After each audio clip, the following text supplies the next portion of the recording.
Let's talk a little bit about Liberia. And you have lived abroad, you came back to join the government. What has that transition been like for you? Very interesting and very rewarding. Yes, I left Liberia after the first coup d'etat in 1980. So I spent most of my adult year or middle adult year in the States. And then decided that it was time to go back home and give my own contribution to the rebuilding and reconstruction of my country. And what ideas have you brought back from the US, maybe from other countries as well, that you're trying to take now into the way that you govern? Well, what we brought back was discipline and tolerance, that we were all one, no matter what part of Liberia you came from, that you were a Liberian and that you should be proud to be a Liberian.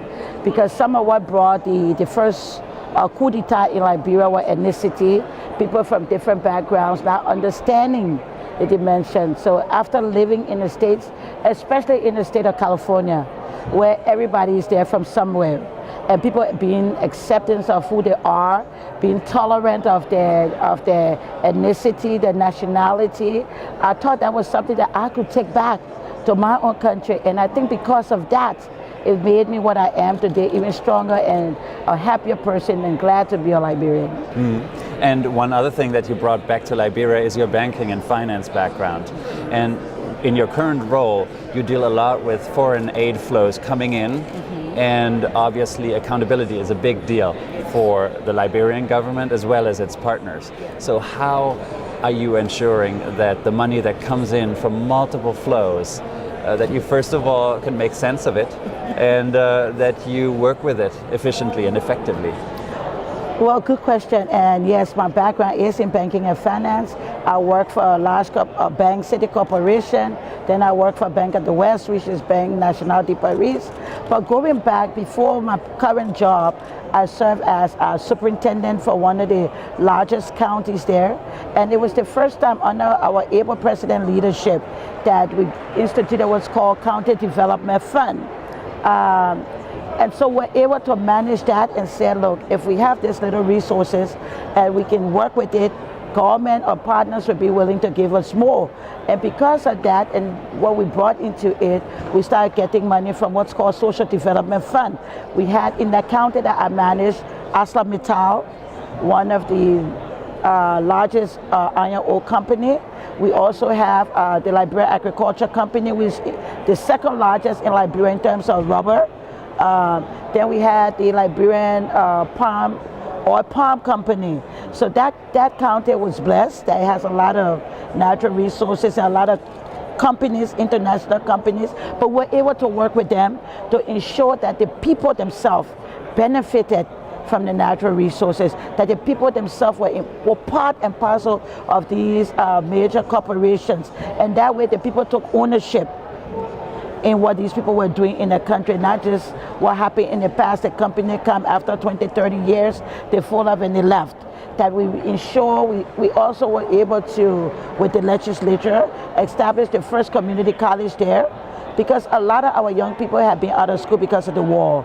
And we felt that they were not university bound right away, but to start them at a community college level where they could learn training, skills. We had conversations with these companies, and we used to hire the locals. What are you looking for? Engineers, repairs men, maintenance men, those kind of things, nurses. They told us what they wanted.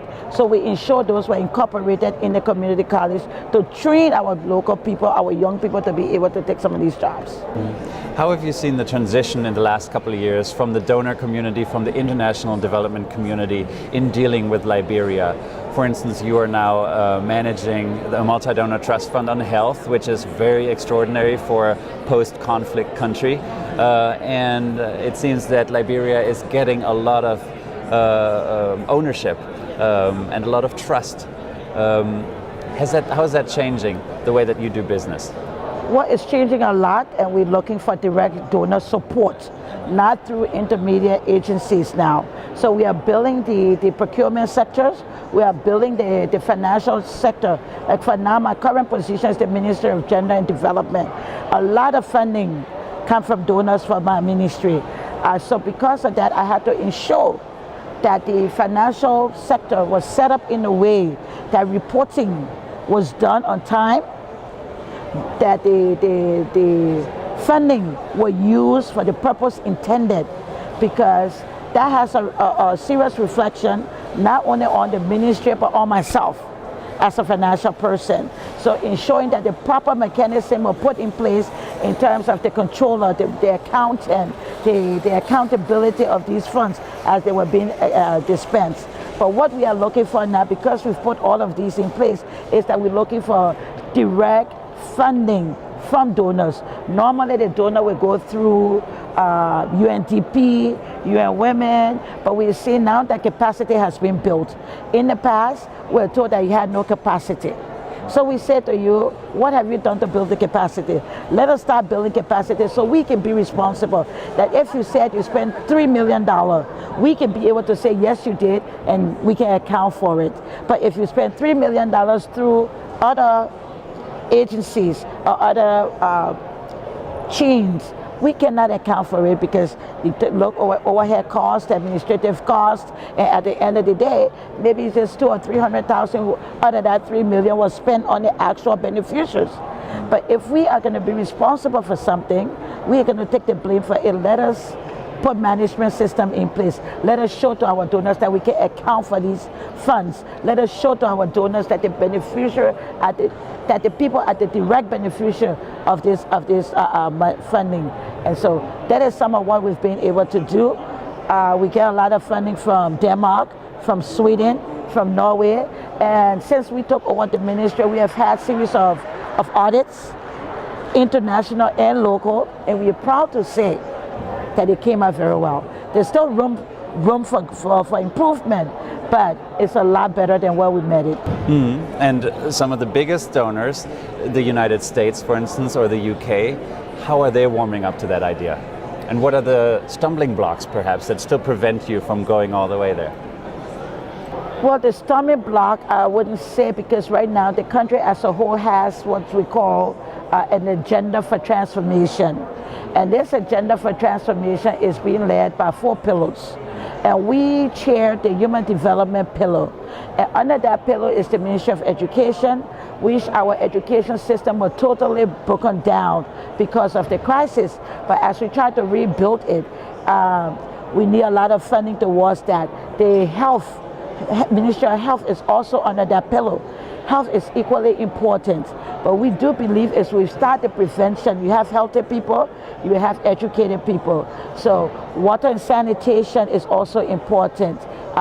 Human capacity, human development, that is under the human development pillar. So a lot of our donors, like you say, USAID, JACA from Japan, the EU Commission, and all of our donors are working closely with us in direct support under the MTEF, under what we call the Agenda for Transformation.